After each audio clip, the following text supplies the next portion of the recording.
Welcome to the Big Ideas Show and welcome Chris Dodd. Thank you very much. Thank you for joining me today for our discussion on your values define your value, right? Yes. A big tricky question, I think. Value, kind of you're an accountant, so we're going to be talking money, that tricky thing, right? Yep. That a lot of people struggle with. Stay tuned, we're going to be back after these titles.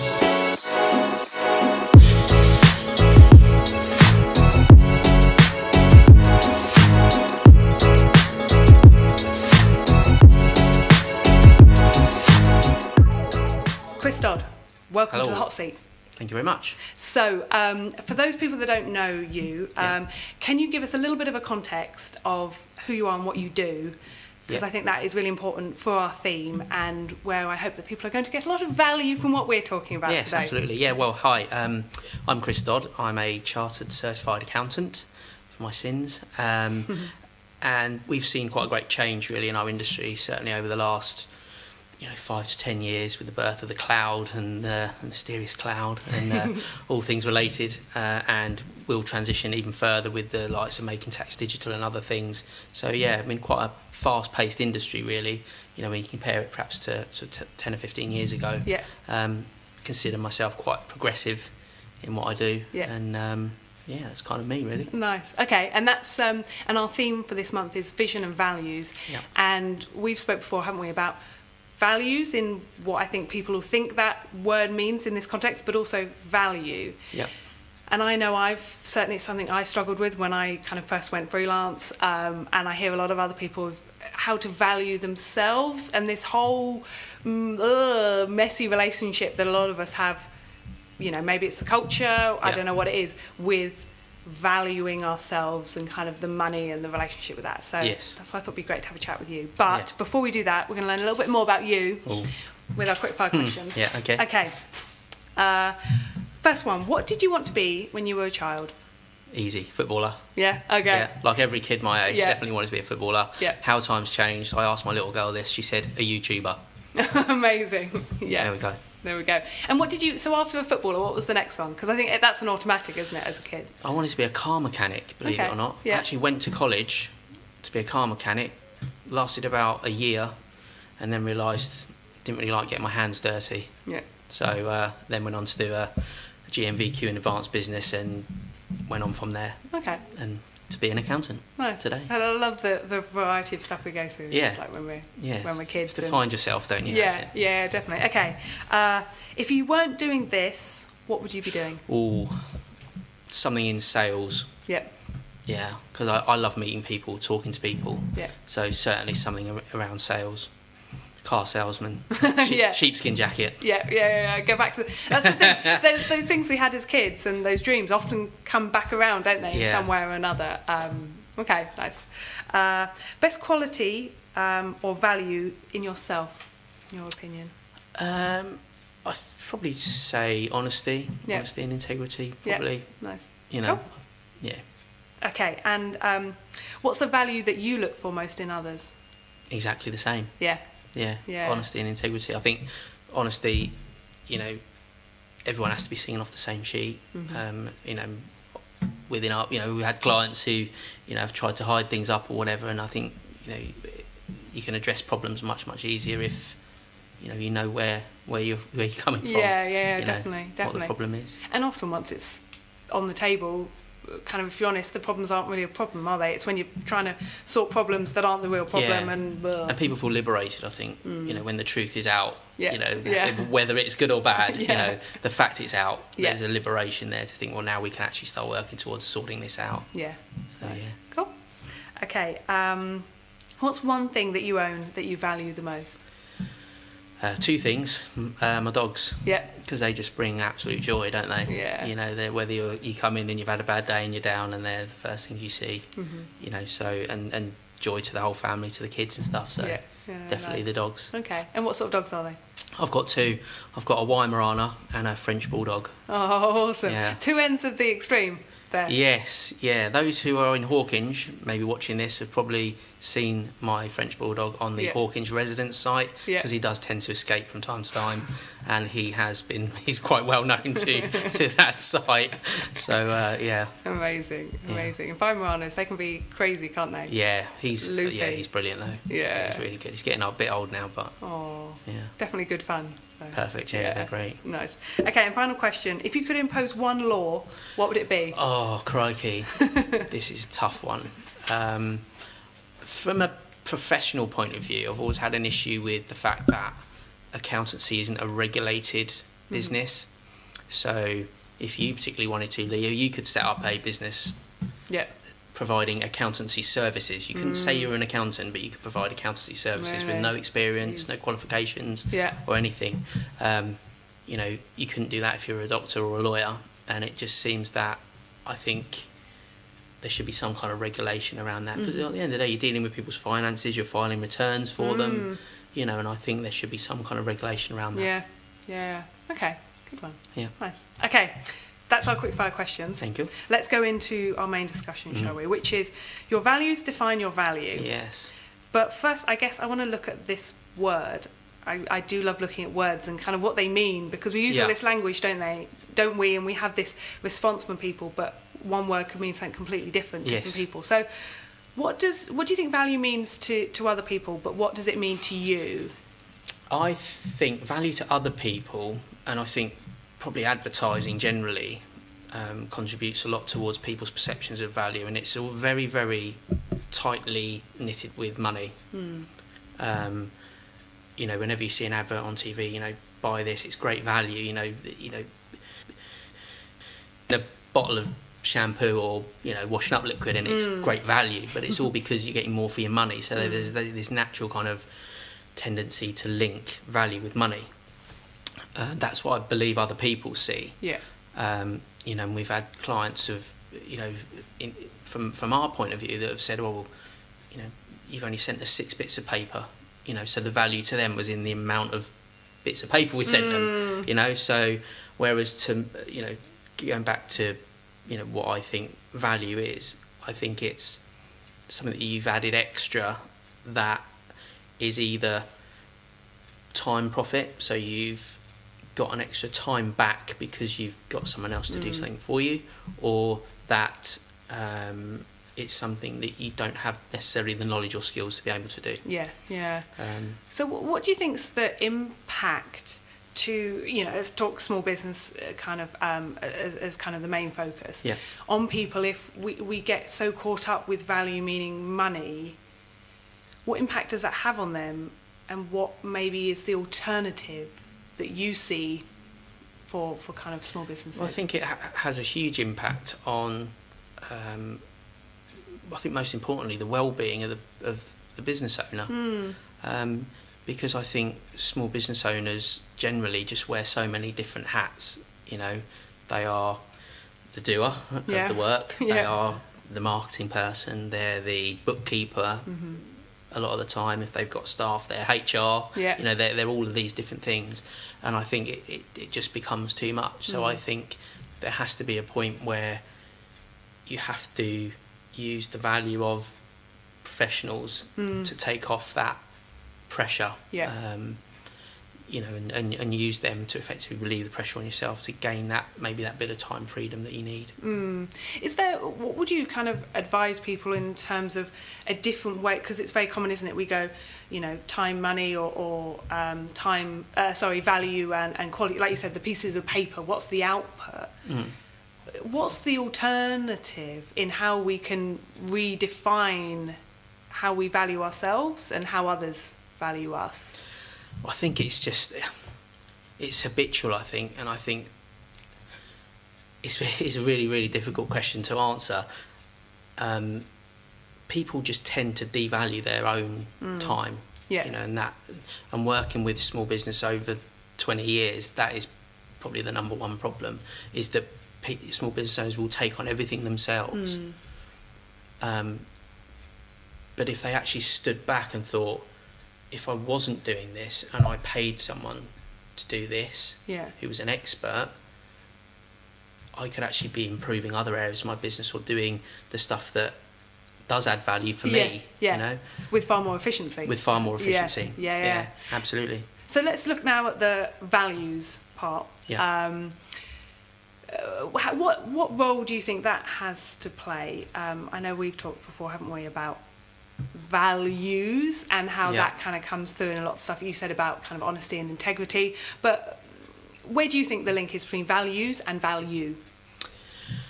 Well, values, it all comes back, and I think we've spoken at length about this before, Lee, off camera and several meetings we've had. It's all about knowing your why and why you do what you do, and how the answer should never be to make money. There's always, you can always go one stage back, and that might be, to improve your children's lives, or to, set up your children for the future, or whatever it might be. So then there's always going to be a link, and I think money is always going to be a byproduct of your values, but you can't front values. You can't purport to have values that you don't actually have. So that's kind of where I'm coming from on that. You can't purport to be a company which cares for the environment when you don't really, because you'll get found out, and your values won't come across in everything else you do. And it just makes it a lot more work. Like you said, it's whether you mean to be or not, and I think some people aren't always clear on their values, which is fine, because it takes a time, doesn't it? I always think your why is a constantly refining thing. So it's fine if it evolves and grows and becomes more details, or you realise saying, oh my God, actually it's this. But that honesty to be looking at it kind of can make you as an individual much clearer, isn't it, about what you want to do, and then you're able to portray it to others. And I also think if you're working too hard at it, is it really are they really your values? Because your values, by virtue of being your values, should be quite natural. And if you're constantly having to review what you're doing and does it fit with our values, are they, is it that they're your values, or do you need to realign your values to something else? Maybe flipping it, rather than going, what are my values and what would I do aligned with my values? Is it maybe going, what am I doing naturally without realising? And I think I like to look at, well, who am I naturally attracting and what are their values? Because it's often like a mirror, I find, isn't it? Like, they value this, so that's probably what I value. Like, I think the fact that you answered the same thing for what you value in yourself and what you value in others. And I think working with people, because whether you call them clients, customers, whatever, they're people. And I think, I've always tended to work best with the people that are most similar to me. And I think, when you look at your relationships, you do tend to gravitate towards people who share similar interests, similar values, similar cultures to yourself. Do you think those people tend to then get the value of what you do and are kind of more like, yep, you've offered me so much? Is there more kind of, I guess, mutual, like, yes, you've done an amazing job, when they share the values as well, or would you say it's kind of all? Yeah, absolutely. Without a doubt. And I think, on the flip side of that, values are ingrained in relationships. So I think when things go well and you do a great job, there is that mutual kind of respect of doing a great job. I think also when people have the same values of you, people understand you more, they buy into you more. So if there is a mistake, you've almost built up that kind of buffer, where you've got that relationship and you made a mistake, and people are much more accepting of it because they're on a similar wavelength to you, and hold similar values to yourself. It comes back to the honesty as well. You can say, oh, sorry, problem here, but don't worry, we'll sort it out. And absolutely. Okay. What about so when it comes to your values, obviously that's then kind of, I guess, you're able to focus a lot clearer, aren't you? And the people that you're working with are then likely to get more value from what you do. We spoke briefly before we turned the cameras on, didn't we, about niche, like finding your niche and all this sort of stuff, which feels like it's the natural progression.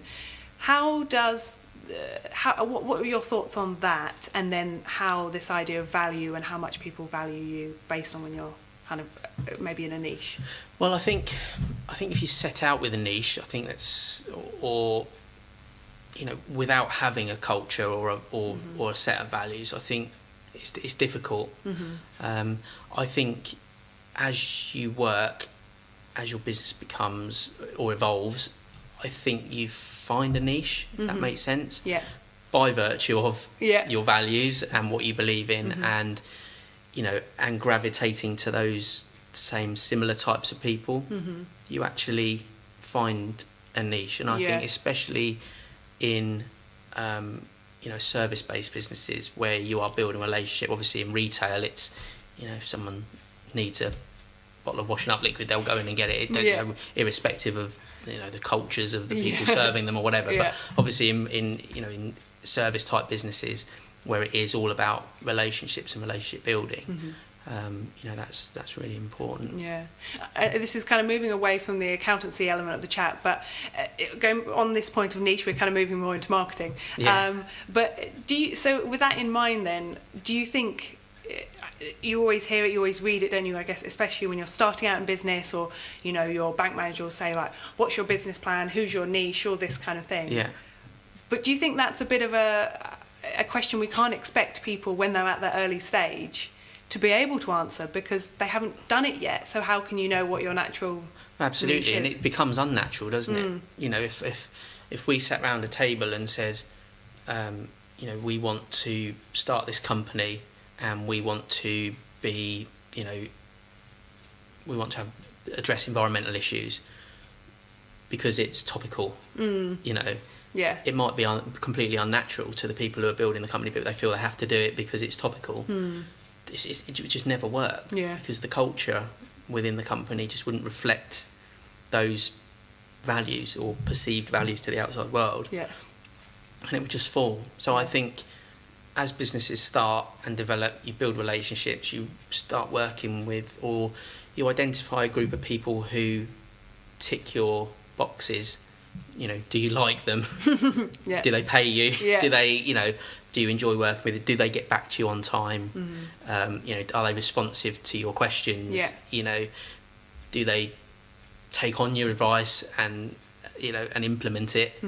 And the more of those boxes that get ticked, that becomes your niche. And the ones that don't tick any of those boxes, they do kind of fall by the wayside. So by virtue of business developing, you almost create a niche anyway. Because people who don't work well with you will ultimately, for one reason or another, leave you to go somewhere else for whatever reason. They don't feel they're getting the value that they should be getting. So you may not niche in necessarily an industry, but I think everyone niches certainly in professional services in a type of person. And that is 9 times out of 10, I think, almost like a reflection of yourself, in the types of people that you're going to deal with. Yeah, definitely. So much more around at that early stage, kind of getting out, doing stuff rather than... and you'll find, I think you'll find your feet, and you'll find who you enjoy working with. And naturally, people tend to mix with similar people. So if you do a good job for person A, they generally mix with similar people who they will then refer you. So you kind of begin to build up a client base of people you enjoy working with, which ultimately is it's what everyone wants, isn't it? Why would you want to work with people you don't enjoy working with? And that they get the value from, and you get the value from providing those services. And you want to provide the value because you like them, and they're good people. Yeah, definitely. I like it. It's a much more holistic approach to, business as a whole, but also I guess it's really nice to, I get a lot of people maybe kind of focus on the money rather than going, no, all of this stuff, and like you said, money is not the why, it's the outcome of doing a good job. So focus here, and this is your measure. Am I doing a good job in this bit or not? Absolutely. Okay, nice. So we'll finish with any kind of tips or takeaways that you'd give to people that you think will particularly help them in terms of realising their own value and having other people kind of value. Yeah, because I think naturally people devalue themselves. I think also there's a kind of, I don't know if it's a culture within society to try and do everything yourself. I spoke to you earlier. I'm having some work done at home at the moment, and it's if I wanted to, I could probably do it myself. I probably wouldn't do as good a job. It wouldn't be as good, and it would certainly take me 3 times, 4 times longer than it's taken the professionals. Yeah. The value for me is, yes, I've had to pay them for doing it, so there's a money cost, but the value for me is, you know, I've got time to take my kids to the cinema, or to take them to the park, or to do whatever I want to do, rather than do that work. I don't have my wife nagging me saying, why is it still taking so long? Why is it taking you a month to do this thing? Yeah. You know, we should have got the professionals in. They'd have had it done by now. You know, so the value for me is, you know, just having that time freedom to go and do the things I want to do. Or go and play golf. You know, it's not a crime to do things you enjoy doing. Yeah. You know, whereas I think ultimately some people see it that it is. You know, everyone needs some downtime, some recuperation, and you know, just to take the mind away from everything that goes on. Yeah, definitely. In terms of business, so that would be my tip, I suppose, is to understand the value of your own time. Yeah. You know, and well-being. You know, as important, much as importantly as anything, is your own well-being. Yeah. Awesome. I think that's a great note to finish on. Thank you, Chris. Thank you very much indeed. It's been a great chat. See you later. See you later.